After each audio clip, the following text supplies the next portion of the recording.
elbiseye yapılan büyüler elbiseyi giyenden sonra hemen etkisini gösterir.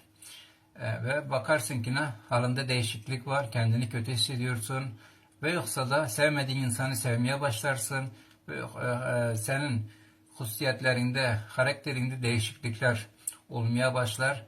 Tabii ki ne bu büyü bize kim tarafından yapılır? Bizi sevmeyen insanlar ve bizi kıskanan insanlar. Çoğunlukla bizim etrafımız, çevremizdeki olanlar, akrabalarımız ve yoksa arkadaşlarımız ve yoksa bizden intikam almak isteyen bir kimse de yapabilir. Tabii ki o yakın çevrenin elinden yapabilir. Bilmediğin bir insan gelip senin evinde ne işi var, elbisene nasıl el vuracak, nasıl senin elbisene büyü yaptıracak. Onun için bizim yakın çevremizden kimse büyüleri elbiselere yaptırır.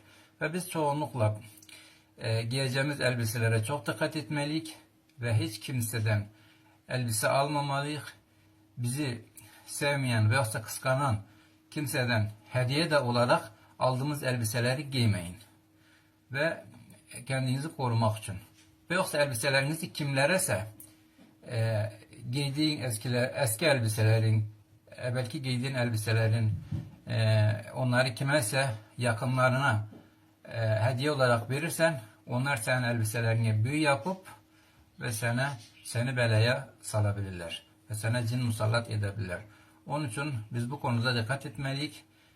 Elbiselerimizi vereceğimiz insanlardan %100 emin olmalıyız ve her insanın elinden de alıp elbise giymemeliyiz.